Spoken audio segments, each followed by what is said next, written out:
D'accord. Là, ce que je vais te partager, c'est une information à prendre en compte de façon pratique. De toute façon, toutes les informations sont à prendre en compte de façon pratique. Il peut t'arriver des moments où tu fais les choses, où tu penses être la personne qu'il faut, mais le projet que tu réalises là, ça n'avance pas en fait. En tout cas, tu as l'impression que ça n'avance pas. D'accord? Parce que ta perception de la réalité peut être faussée. Souvent, on a la tête dans le guidon, on a une façon de voir les choses. Surtout, ne te laisse pas piéger par ce que tu vois en fait. Parce que la force que tu as, c'est que tu peux agir sur la réalité, la puissance que tu as là. Tu peux agir sur ta réalité. Rien n'est figé. D'accord? Et la chose pratique que je veux te partager ici, c'est que nous sommes sur un plan d'évolution du donner et du recevoir. C'est un plan d'expérimentation, n'est-ce pas? C'est un plan du donner, du recevoir.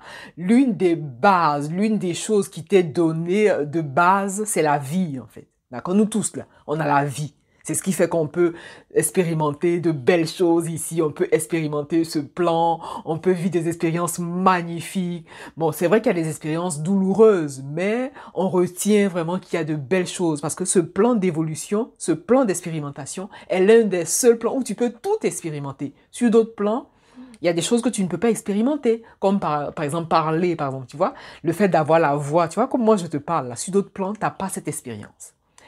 Et donc, à un moment donné, tu peux expérimenter cette partie douloureuse. Moi, j'appelle toujours ça une phase un peu douloureuse. Pour l'avoir moi-même expérimenté, tu as l'impression que tu n'avances pas, en fait. Comme je t'ai dit tout à l'heure, moi, à un moment donné, mon un plus un ne faisait pas 2. Et ça, c'est terrible. Ça, c'est frustrant. Tu as l'impression que tu fais tout. Tu penses que tu fais tout, enfin, de ton point de vue. Hein. Mais c'est OK, c'est juste.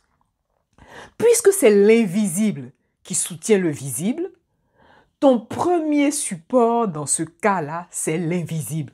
Va pas chercher à gauche, à droite, va pas courir dans tous les sens, aller voir Pierre, Paul, Jacques. Non, non, non. Ta première source, ta première force, c'est de t'adresser à l'invisible. Ta première source, ta première force, c'est de demander le support de l'invisible. D'accord? Tu te connectes à la terre. Voilà, on se connecte à la terre de ses ancêtres. On se connecte à la terre qui nous a vu naître. On se connecte vraiment à nos guides.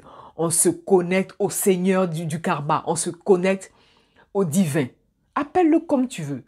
Toujours est-il que si tu as un point, à un moment donné, tu as l'impression de ne pas avancer, de ne pas reculer. Et donc, la base, c'est de retourner à la source, en fait. C'est d'avoir un cœur à cœur, cette relation d'âme à âme avec la partie invisible.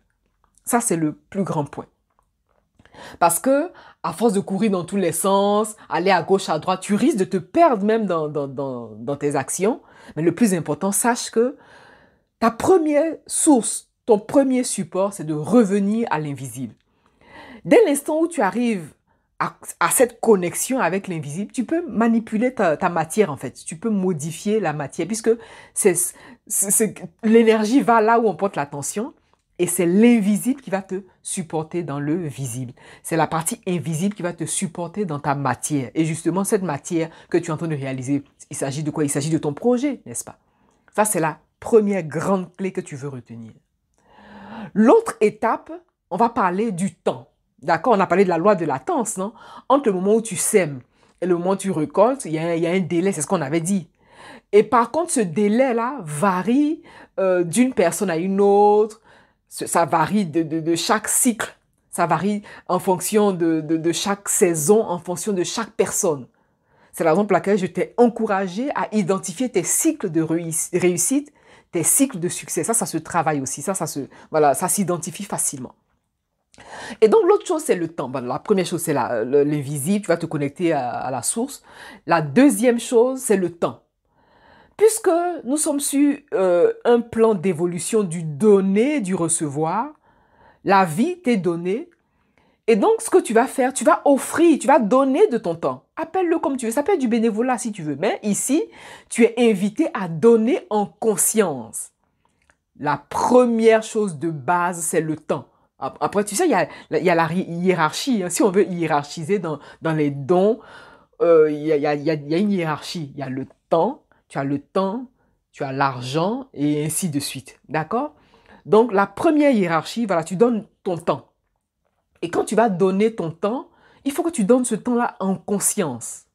D'accord? Tu peux choisir de donner ton temps, bon, par exemple, à une cause qui te tient à cœur. Mais il faut que tu intègres ce don dans un process. Tu appelles vraiment tes guides, tu appelles tes maîtres, tu appelles vraiment tous ceux qui te soutiennent, Dieu si tu veux, tes anges, peu importe comment tu les appelles, et tu offres ton temps en conscience, une forme d'action en fait, une forme d'action, on va dire, bon, disons action de grâce, voilà, disons action de grâce, si bon, j'emprunte le terme, hein, mais voilà, c'est une forme d'action consciente où tu donnes de ton temps volontairement. Ça peut être du bénévolat, oui, tout à fait du bénévolat, pourquoi pas, mais vraiment un don en conscience. À partir du moment où tu offres ton temps, tu brises un certain lien. Ça, c'est très important parce que nous tous, on a la vie, nous tous, on a le temps. Et le temps, c'est l'une des premières bases de don, en fait.